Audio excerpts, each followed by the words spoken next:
Welcome, everyone. As you can imagine, we are so delighted to have our guest, Bill McClellan, with us today.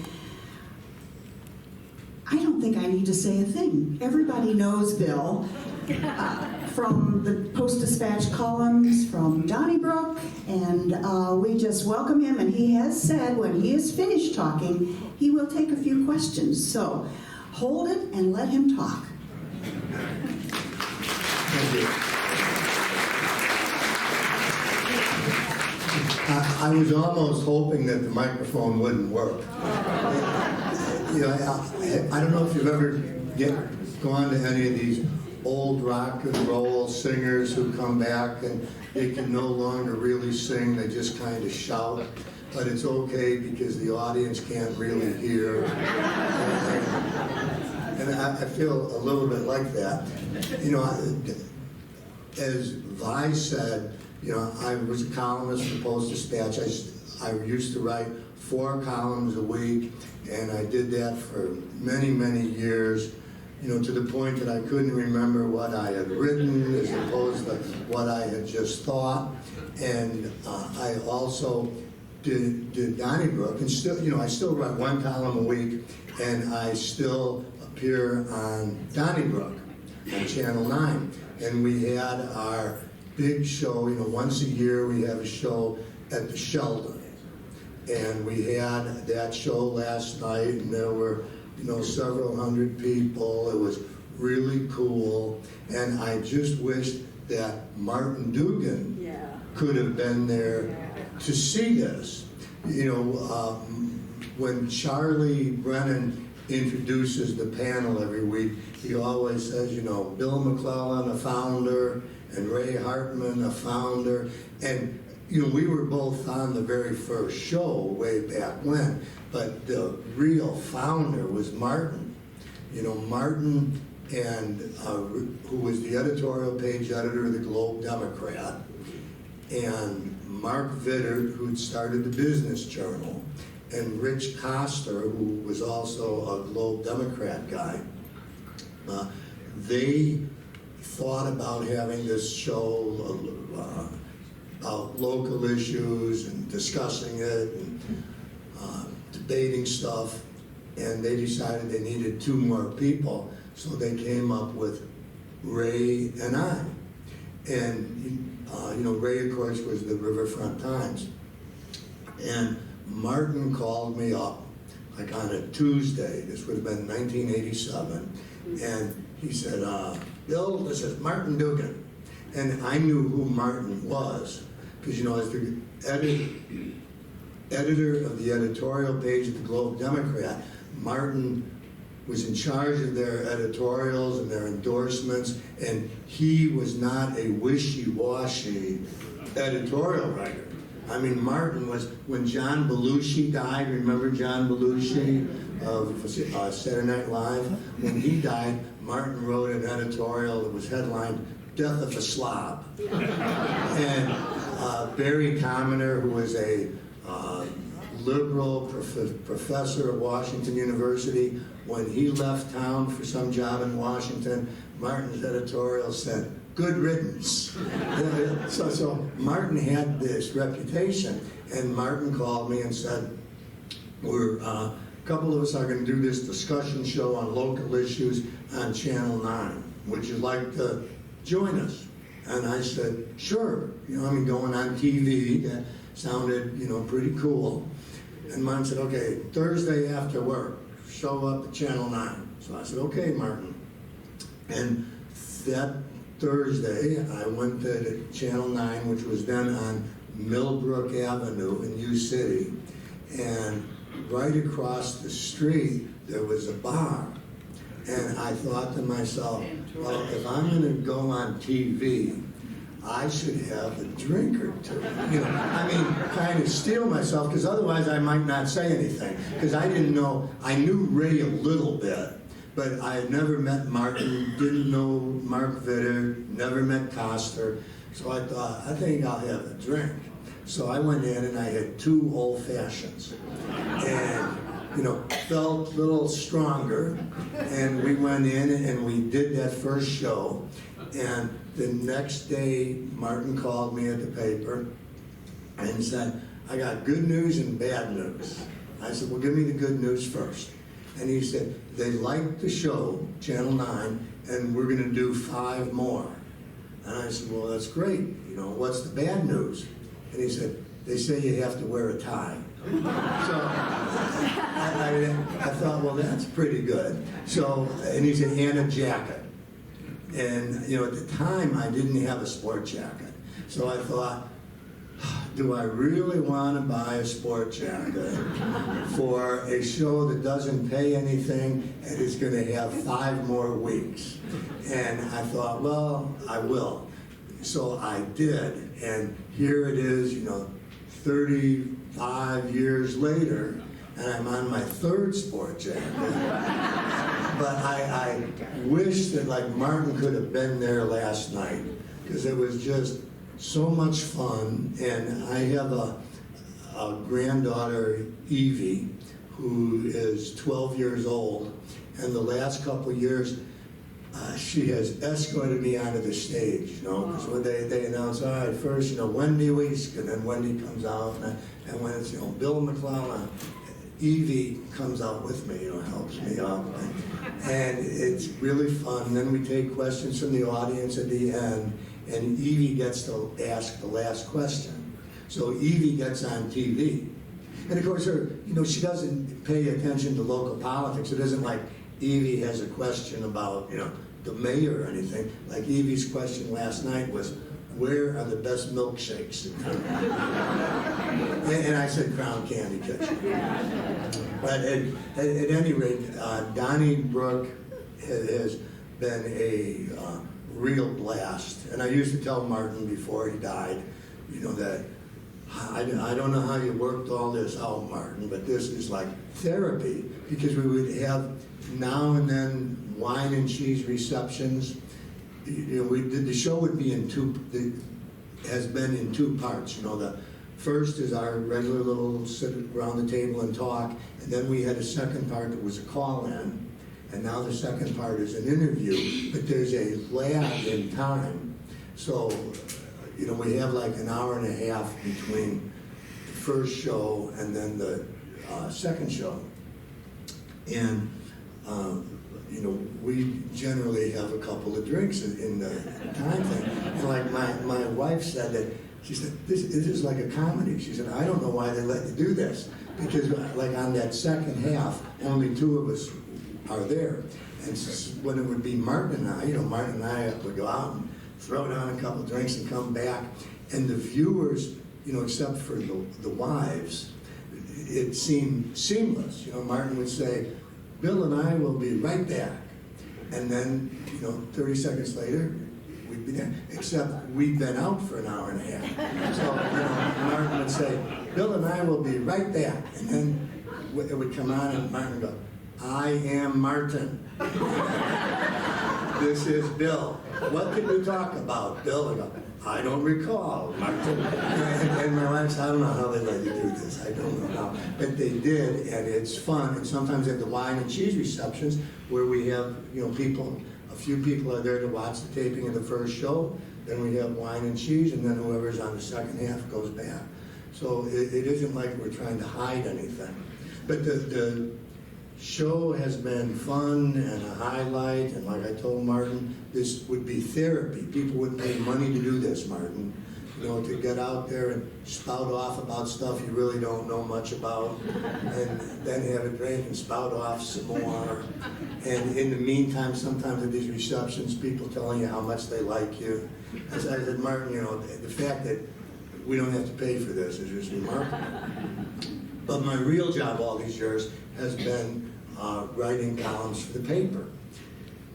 And, that too has been immense fun. And that too, just like this, I fell into. My whole life has been a series of falling into things. I grew up in Chicago, went to, public high school, then went to University of Illinois, flunked out, and this was during Vietnam, so I got drafted, and of all things, I got drafted into the Marine Corps. And, you know, I thought, well, you know, this is strange, but it all worked out. Went to Vietnam, came home, and I decided I moved to Arizona. You know, we were in Vietnam, and we were all just talking, and somebody said, what are you going to do when you get out?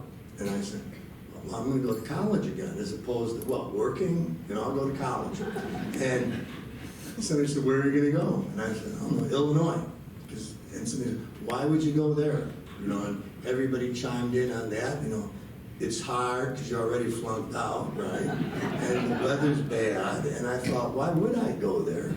And our staff sergeant, Rich Wilson, who was a dear friend, he said, hey, I had recruiting duty in Phoenix. They got colleges there. They got palm trees. The weather's always nice. And he said, if you can sign your tuition check, you're a C student. So I said, well, that's where I'll go. So I went to Phoenix to get into Arizona State. And, you know, the GI Bill paid $175 a month, but they had to cover everything, you know, including tuition. And so I couldn't afford out-state tuition. So I applied for in-state tuition and tried to, you know, wave the flag at them. I said, you know, I've been out of the country for 15 months. You know, I don't really have a home state. This is my home state. And they looked at me and said, this isn't your home state. When you just got here, they said you have to work for a year and pay taxes, and then you can get in-state tuition. So I said, okay. So I got a job as a bartender, and that was immense fun. And then I had a young woman move in next door to me, and she was attractive and smart, and I had a nice dog, and I think that appealed to her. She liked the dog, and I ended up marrying her. You know that? I mean, time elapsed. I mean, I went back to school, and Mary, who had been my next door neighbor, decided to go to dental school, and there's no dental school in Arizona, so she came to Washington University, and that's how I ended up here. You know, I followed her, but my mother met Mary, and you know, really liked her a lot. You know, wondered about her judgment in men, but liked her a lot, and said to me, you know, you have to marry that girl. And my mom gave me a diamond stick pin that her uncle had in Chicago, Speakeasy, and said, have this made into a ring and give it to that girl. So I said, okay, I'll do it. So I was going to do it, and then a friend of mine got busted for marijuana. And the only way I could get him out was using the stick pin as bond. So when Mary came back from dental school that Christmas, you know, the plan was I would propose to her then. I had to take her down to Garcia, Bales, and Bond. And, you know, unfortunately, Mr. Garcia was, like me, a romantic. And I said, Mr. Garcia, could you get that for me? And he rolled his eyes, and he opened the safe, and he brought out the diamond stick pin, and I said, Mary, this is for you. You know, as long as Steve makes court, you know, and he did, and we made it into a ring, and Mary and I got married, and then I moved here, and got a job on the Post-Dispatch, you know, just sort of stumbled into it. I had been working as a reporter in Phoenix, so I had some experience, and I quit my job in Phoenix to go live in Mexico for a few months when I got engaged, because I knew that once I got married, I couldn't go live in Mexico, and I had always been thinking about doing it. So I lived in a boarding house in a little town southwest of Mexico City, and it was a blast. And came back here and then came to St. Louis because Mary was in dental school here and got a job. I mean, like I say, my life has been this, stumbling into things with giving no forethought to anything. It's kind of hard for me to talk to my kids about, you got to plan things out. You got to know what you're doing, because they realize that, I have no idea most of the time what I'm doing. But the job writing columns has been immense fun, and I've written about and met some really interesting people. I mean, Vi here, I wrote about her two brothers, Bob and Herman Doring. Back in 1946, they were baseball players in the Muni League, which was then a big deal. I mean, baseball, everybody played baseball, Companies had teams, towns had teams, and the Muni League was very big in St. Louis. And the Globe Democrat came up with this idea of an all-star game, the North against the South. And Vi's brothers wanted to be on the all-star team, and it was voting. The Globe Democrat, and there were ballots in the paper, and you'd fill. So they went to the paper. They knew somebody, and he gave them all these old return papers. So they filled out all these ballots, for themselves, and they got on the team. And it turns out they were fine players.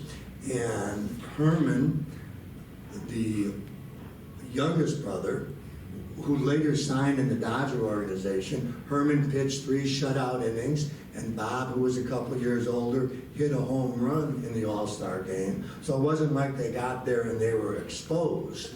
It looked like they belonged. So, I've run into a lot of stories like that. Sometimes they're touching and moving.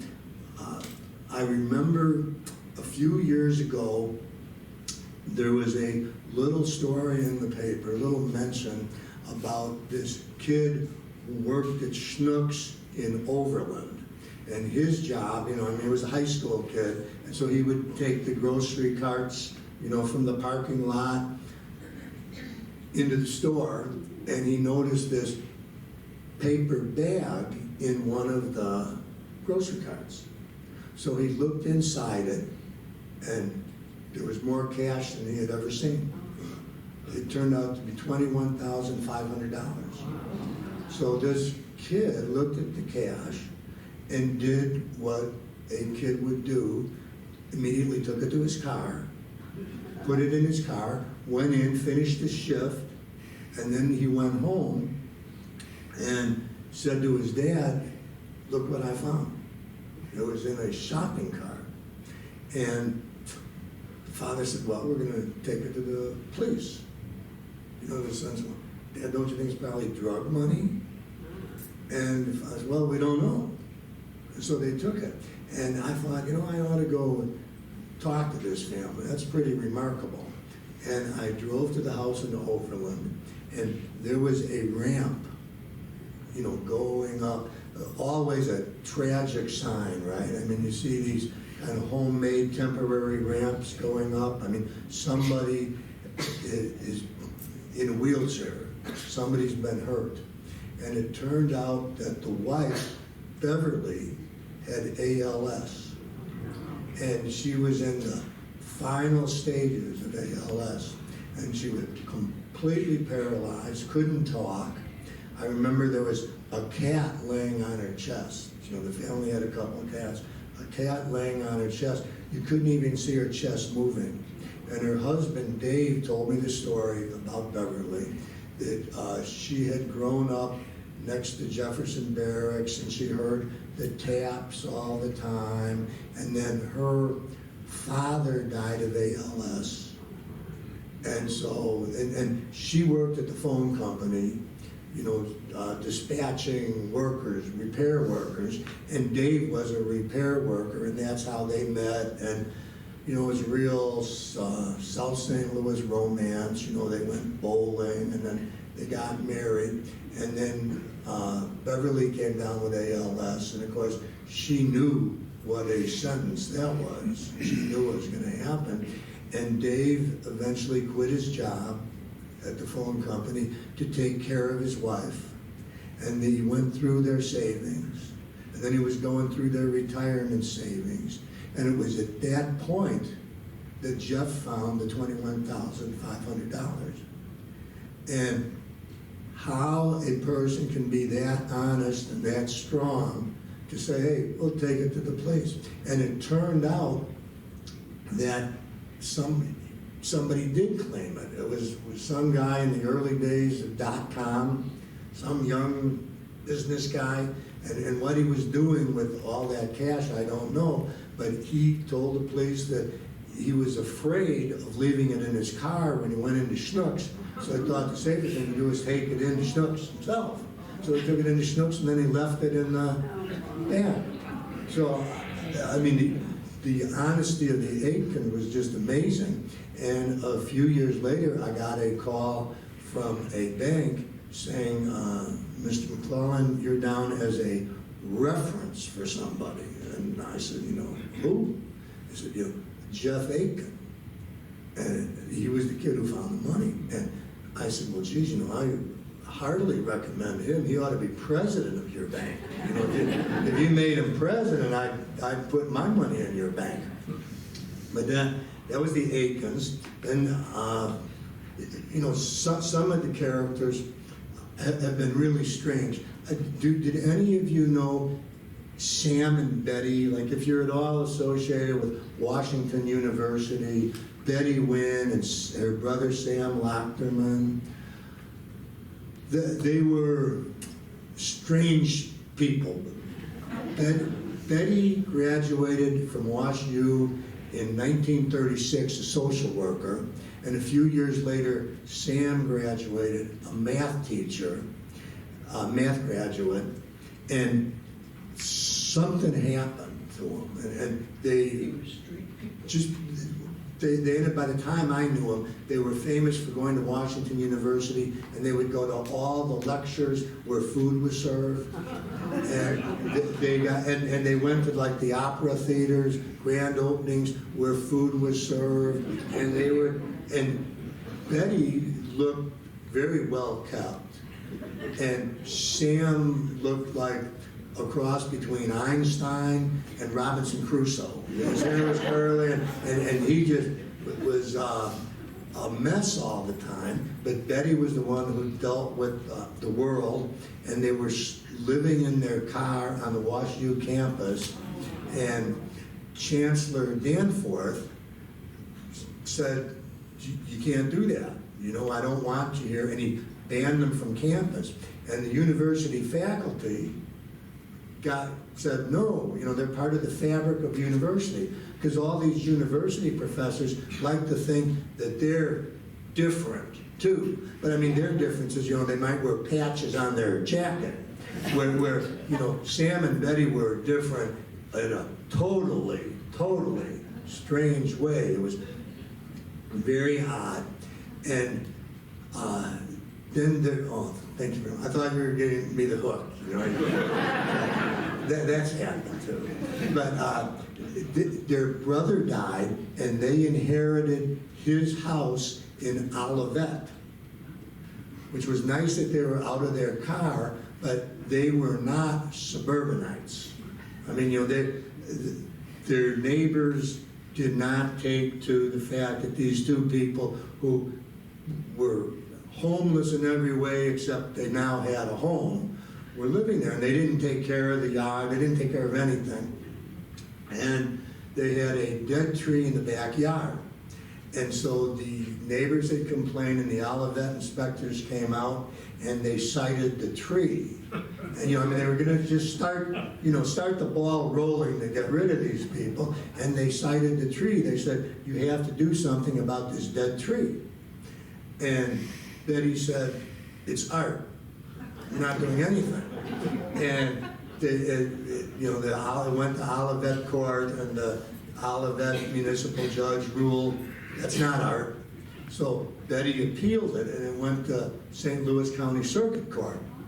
And the judge there was more sympathetic to Betty. And he said, well, I'll tell you what, I'm going to, I can't determine art myself. And he turned the question over to the art department at Washington University. He said, is this art?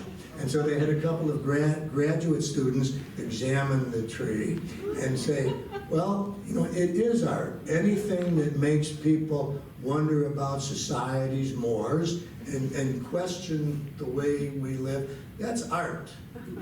And then they also had an idea. They said it reminded them of a Dr. Seuss thing, Lorax, I think it was, a talking tree. And they suggested as a project for the art department, they would put up this tape recording in the tree, and periodically the tree would recite a poem. And so the Olivet lawyer said, you know, decided that wasn't going to happen in Olivet. You know, they were going to not have all these strange people coming over to look at a talking tree. So they dropped their case against Betty with the understanding that they would not go forward with this art project of the talking tree. So, I mean, of course, stories like this never really end well. And you know, I knew Sam hardly at all, but I knew Betty well. And I remember meeting her there was a butterfly garden at Wash U that Bill Danforth's wife had sponsored. And I think Betty enjoyed going there just because the chancellor had tried to ban them.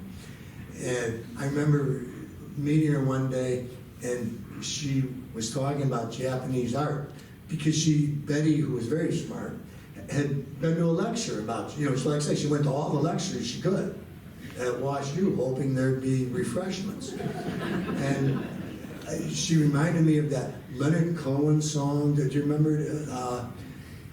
She is wearing rags and feathers from Salvation Army counters, and the sun shines down like honey on the Lady of the Harbor. I just was moved talking to Betty. And like I say, these things never end well. I mean, nothing does, right? And Betty eventually died. And Sam called 911. And 911 people came out there. And the crew told me that at first they couldn't find Betty because the house was such a mess inside. I mean, everything was, you know, newspapers were foot high, you know, clothes thrown around, but there was frail little Betty. They found her, and she was in her 90s. And Betty died, and of course, they took Sam away because Sam clearly wasn't capable of taking care of himself. But some of Betty's friends from Wash U, you know, who had met Betty and liked Betty, came over and they cleaned up the house, and Sam got back in it. And oddly enough, I was speaking, I think at UMSL, and I was talking about St. Louis characters. And I looked out there, and there was Sam. You know, looking more, he was in the Einstein phase then rather than the Robinson Crusoe. But I thought, you know, geez, here's Sam, and he's the strangest character of all, and I'm talking about all these other people, you know, Mikey Trupiano and people like that, and there was Sam. But in addition to all the columns, I did one true crime book. It was the story of Ed Post. He came, and of course, to go along with my whole life, it was something I fell into. You know, you probably don't remember it, but Billy Bush of the Bush family had a child out of wedlock by Angela Whitson, and she had custody, and Billy kidnapped the child and took her to Grant's farm. It was like a fairy tale, you know. There she was at the castle, and the police wouldn't do anything. So Angela's lawyer came to me, and I said, well, I'll write about this. And all of a sudden, the brewery lawyers came to the paper and said, this is really about the privacy of the child. You know, you shouldn't write anything. And the paper originally decided I shouldn't, but then decided I should. And I got invited, Angela got invited to the Geraldo show. Geraldo Rivera, remember him in New York? And back when it was really trash TV. And the show was fairy tales that didn't work out. And it was Roxanne Pulitzer, who married, Roxanne married this Pulitzer in Florida. And that didn't work out. And Jerry Lee Lewis's first wife, I think she was 14 when she married Jerry Lee, probably related to him. I mean, but that didn't work out. And and Angela Whitson was the third one. And so the Geraldo's people talked to Angela and thought, she's kind of sketchy. But they read, I had written a couple columns about her, so they asked me if I would be on the show, as sort of Angela's spokesperson, to show that Angela's legitimate. She's not making this up. So I said, sure, I'll do it. So I went to New York, and my role was nothing. The three women sat on the stage, and I was in the front row. And when they'd ask Angela something, and she'd say, and then it went to the Missouri Supreme Court, Geraldo would go, is that the way it happened? Bill McClellan from the Post-Dispatch. I said, yes, it is. Oh, thank you. That was my role. But he got me into New York, got me on the Geraldo show, and I got a call from a woman whose name escapes me, who from a publishing house, and she later became famous for trying to do the O.J. Simpson book, If I Did It. I don't know, probably don't even remember that. But because it's a book that didn't happen, but was scandalous at the time. But Judith was her name. And so Judith called me in the green room at the Geraldo show and said, would you be willing to ghostwrite a book for Angela Whitson? And I said, no, I wouldn't. I don't want anything to do with this, except come here to New York. And she said, well, this could be as big as Great Balls of Fire. That Jerry Lee Lewis book. And I said, well, to tell you the truth, I haven't even read that. I said, it's not like I'm home reading Charles Dickens, but I read true crime stuff. She said, well, do you have any good crime stories you'd like to write about? I said, well, we just did have a nice trial about a guy who drowned his wife in the hotel bathtub. And she said, well, do you have an agent? I said, I don't, but a guy from William Morris has called me, Jim. She said, I know Jim, let's do this. So I came home to my wife, I said, I can't believe this, I'm going to do a true crime book. So I then did an outline on it, sent it to Judith, and she rejected it. I felt like I was in high school again, and somebody comes up to you and says, hey, Susan would like to go to the prom with you. And you go, Susan, with me? And then you ask her, and she says, no. It seems, but the agent said, oh, we'll sell it. And he did, sold it to Penguin. So I did that. Ed was convicted of drowning his wife in the hotel bathtub, went off to prison, did 25 years, and is out now. So there's that. I say everything ends well, I guess, for some people it doesn't necessarily end poorly. Ed got out. He was in prison. I visited him. He had no visitors because he was from New Orleans, and all his old friends abandoned him. So I used to visit him every now and then. And I said to him, hey, so how you doing? And he said, oh, I don't like my cellmate. I said, well, that happens in prison, Ed. It's not the best class of people. And he said, well, this guy's, he's kind of like me. I don't think he really did it. And I said, well, what happened? He said, essentially, he buried his wife. And I said, well, that sounds like a Christian thing to do. And he said, well, it was a private ceremony in the backyard at night. So, at any rate, I'd be happy to take questions now. if anybody has a question, I could mumble on for a while. Here. Mary, this is your job today. Mary's going to be the question taker.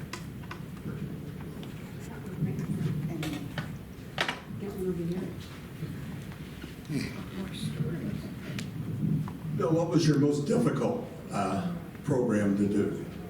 Difficult. Donnybrook. Oh, well, I think the most difficult show on Donnybrook was right after Nan Wyatt was murdered. You know, Nan Wyatt worked for KMOX, and she was in getting a divorce from her husband. And, you know, of course, we all knew her husband. And then one night he shot her. I went, so that show right after that was really difficult, because I think he shot her on a Tuesday and we had the show on a Thursday.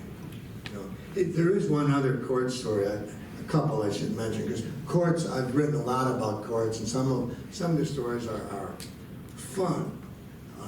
There was Denise Sinner, appropriately named, who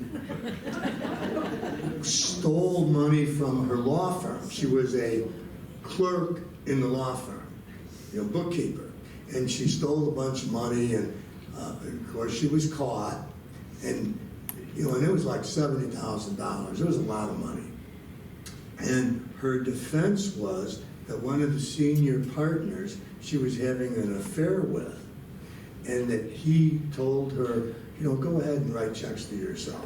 Which, you know, like these checks were $10,000 to Denise Sinner, $10,000. I mean, it was very blatant. And the senior law partner, of course, you know, denied it. And the state said, you know, this is ridiculous. If he wanted to pay you money, you know, he wouldn't have done this, you know.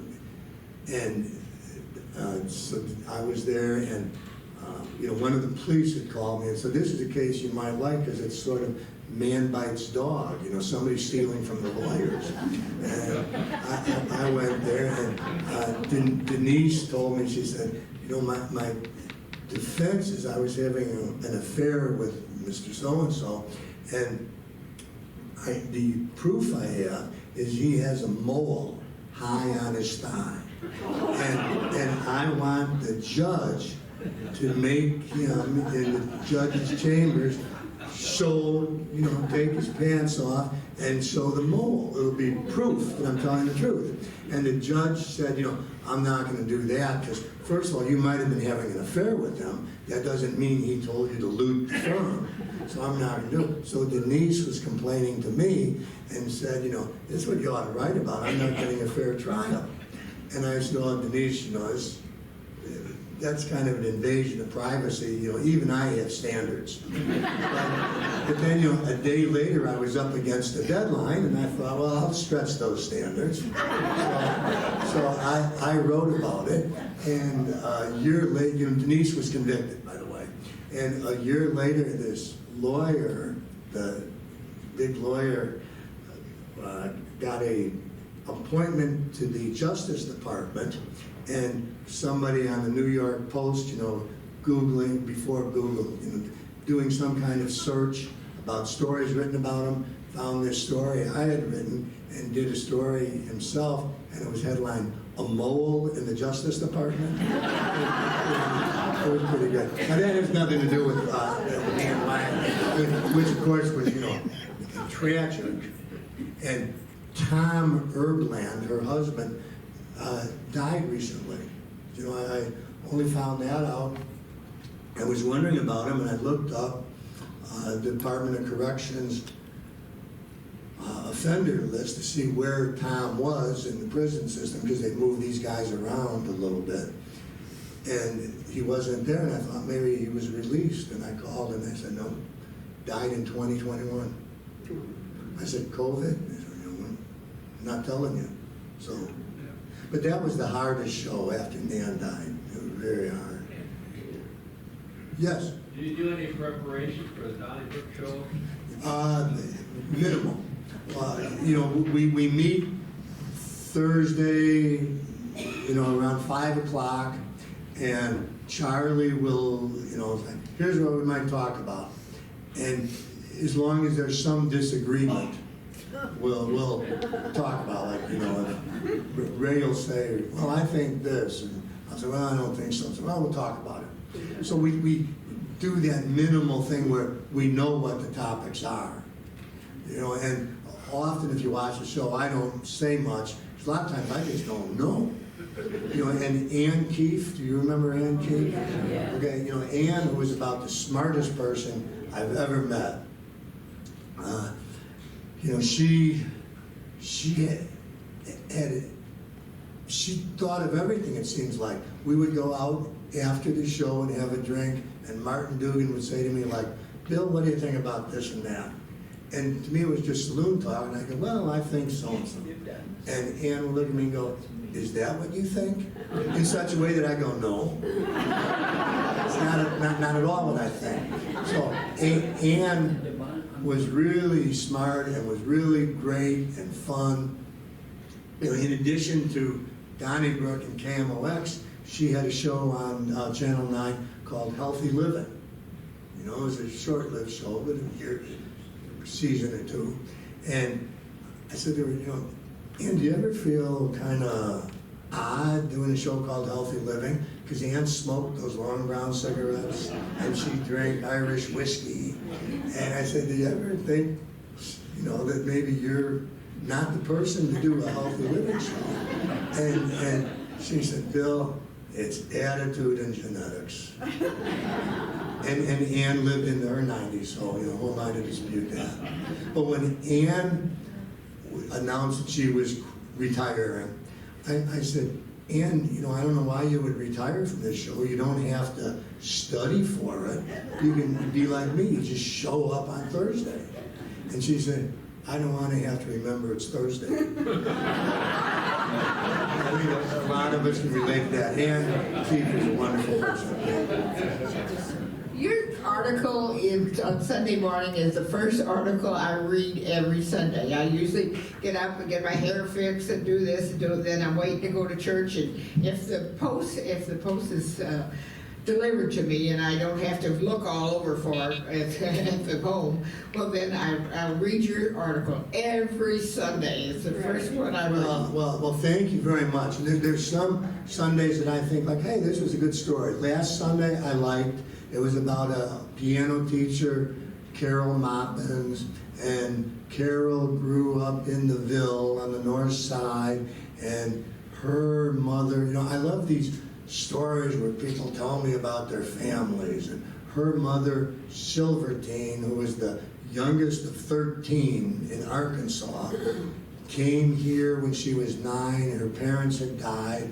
She lived with an aunt, a sister, who seemed like an aunt to her. And she wanted to make sure that her daughter, Carol, she couldn't have children. She had some miscarriages. And then she had Carol when she was, I think, 49. And she wanted Carol to have the best, so Carol took piano lessons from this legendary piano teacher in the Ville, who every year would have these concerts where there would be 8 pianos and 2 children on each piano, and they played duets all at the same time. I mean, it just sounded magical. And so I like that story. Now the one this Sunday, don't get up early to read it. I'm hoping it'll work out better. But it's about a judge who's a friend of mine. Had to make a decision about a young kid who shot somebody when he was 14. Shot 2 people when he was 14. And he was in the Division of Youth Services, and they can either release him for adult prison at 18 or keep him until he's 21 and then release him. And they kept him until he was 21, and instead of sending him to prison, the judge decided to give him probation. And so I wrote about that, but I couldn't get, the juvenile records are sealed, they're private.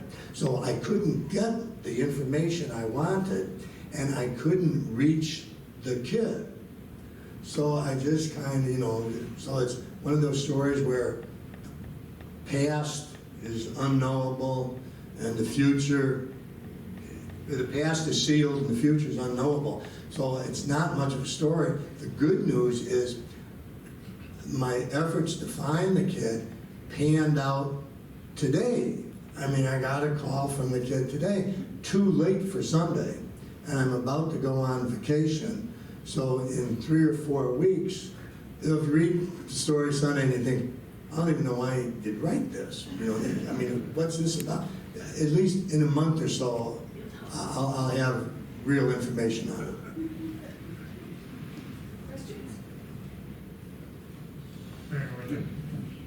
Bill, I'd like to impose on you, if you wouldn't mind, and this is not the one we want to end on, but you were telling Dan and I before we started that you've been witness for 3 prosecutions, and I venture to say none of us have had that experience. Would you talk about that briefly? Oh, okay. I mentioned that just because there was a chair up here, and I said, it looks like the electric chair. Because somebody said to me, would you like to sit? And I thought, I'm not going to sit in that chair. But no, I have been a state's witness at 3 executions. None of them involved the electric chair, and all were cases that I had followed very closely, you know, remembered the crimes and everything. And, you know, they're not very dramatic affairs, the executions themselves. There's an execution chamber, which is a small room with a gurney on it, and there's Venetian blinds on each side, and the state's witnesses, which is what I have been, sit over here, and the family of the victim of the crime sits in a separate room over here, and the friends or family of the fellow getting executed sit over here, and all of a sudden they open the Venetian blinds, and so we're looking at those people, and they're looking at us, and there's the fellow to be executed laying on the gurney, and you can see the tube snaking up to him, and then they administer the drugs. It's not dramatic at all. I mean, knowing what's happening, it's kind of strange. Like, you know, they do them these days in Bonne Terre, and, you know, driving home from Bonne Terre late at night, you know, they traditionally have executed people at 12:01.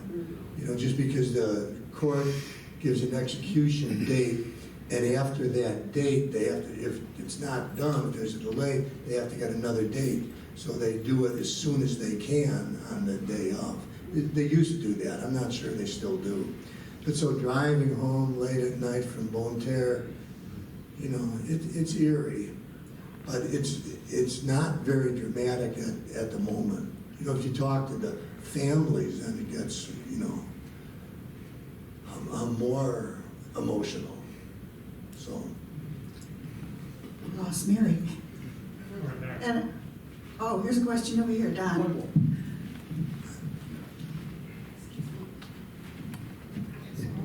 Have you had any interesting encounters with local politicians? Oh, I've had, you know, many interesting encounters with local politicians, and especially on the east side over in Illinois. You know, I've been sued on several occasions, and my favorite lawsuit was Emil Quito. You guys probably don't remember Emil. He's gone now. He sued me, and I knew he was. Emil got disbarred, and he had a brother who was a judge. Emil was connected on the east side. He was Jerry Costello, the congressman's best friend. You know, he was best man at Jerry's wedding, and Jerry was best man at his wedding. And Emil lost his law license and got out, and the judges, one of whom was his brother, were having a meeting in a bar over on the east side, and this little legal paper mentioned it in a story and said that Emil Quito, who once boasted that he owned the judges in St. Clair County, was at their meeting. And so he sued them. And, you know, I didn't think anything was going to go with that lawsuit, But, you know, when a disbarred lawyer, the only person he can represent is himself. So if he wants work, he's got to sue on his own behalf. So I went to one of the hearings about his lawsuit and kind of made fun of the fact that I thought he might sue me. You know, I put his stomach allegedly lopped over his belt, his hair allegedly, you know, and so of course he did sue me, and claimed that, among other, he had read a lot of my columns. It was kind of flattering because he mentioned that you know, McClellan has boasted in the paper that he's a thief, and that was I had written one time about when I was, you know, like 17 or 18. And I was at a party with some friends, and they decided to steal money from the girls' purses in another room. And I was the lookout, and it, you know, it didn't work, and you know, we were chased out of there. And I wrote that. Do you remember the tip jar case? A young man and his girlfriend came into town. They were traveling across country, and the young man went in and stole the tip jar at this coffee shop. And he ran out, and a good Samaritan chased him, and the kid got into a car, and it was icy, and they tried to race away, and the car skidded and hit the good Samaritan and killed him. Terrible thing. And so somebody asked me, he said, you know, do you think you could have done it? And they meant, would I have been the good Samaritan? You know, would I have chased somebody? And so I wrote a column about it, that I could have been the good Samaritan, you know, if the guy who stole the tip jar was small. You know, you know, seriously, I could see myself saying, this won't stand. If it was a big guy, I probably wouldn't do anything. Just put $5 in a new tip jar or something.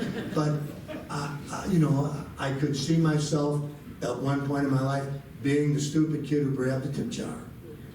So Emil Quito in his lawsuit referenced that, you know, that and he also referenced that I boasted that my father bribed the police, you know, which was another, you know, in Chicago, when you,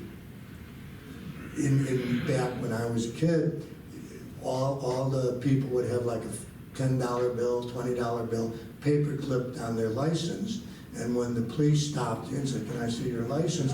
You'd give them the license with the money on it, they'd take the bill and hand you your license back, and it worked, you know, it was a good system.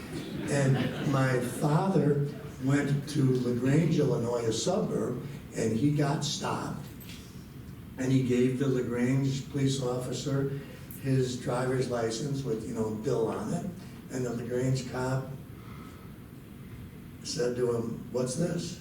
And my father said, have a drink. And he said, I'm on duty. And my dad said, have a cup of coffee. And the cop said to him, I'm going to give this back to you. I'm going to ask for your license one more time. And if there's money on it, I'm going to run you in for attempted bribery. So my dad took the thing off, got his ticket, and our next door neighbor was a cop. And when we got home, my father was telling the next door neighbor, Don Verkler, he was saying, Don, I can't believe this. You know, the guy was going to pinch me. For what? And Verkler said, hey, you just can't trust those suburban cops. and my dad, you know, never went to LaGrange again. He said, you know, as long as they've got that kind of police officer, I'm not, you know, we're not going there. And Emil Quito quoted that in his lawsuit about me. And he also said I was trying to intimidate the judges in St. Clair County. And one of the judges called me up and said, just between you and I, he said, you annoy us, you don't intimidate us. I said, well, I'm happy whatever I can do. So I've had a lot of interesting encounters with. Okay, I think it's about 5 minutes till 4, and maybe one last question. I see Mary and Nancy coming this way. Here you go. I'm going to just say it really loud. Last night you talked about the Rams money Yeah. and COVID. So what the heck is going on with that money? Do you have any inside information? No, I have no insight about what the city's doing with their money, or the county. You know, and on one hand, you think to yourself, well, maybe it's good they're not throwing it away immediately, you know, doing something foolish. Maybe they're being thoughtful, but I don't know. You know, and then they certainly, nobody tells me what they're doing. I'm always as shocked as everybody else. I hardly ever have any insight into anything. So, and I think that people appreciate that. You know, people go, well, if he doesn't know anything, why should we? So, okay, well, hey, thank you guys very much. And I'll be off Donnybrook for a couple of weeks, and the show, my wife and I are heading to England.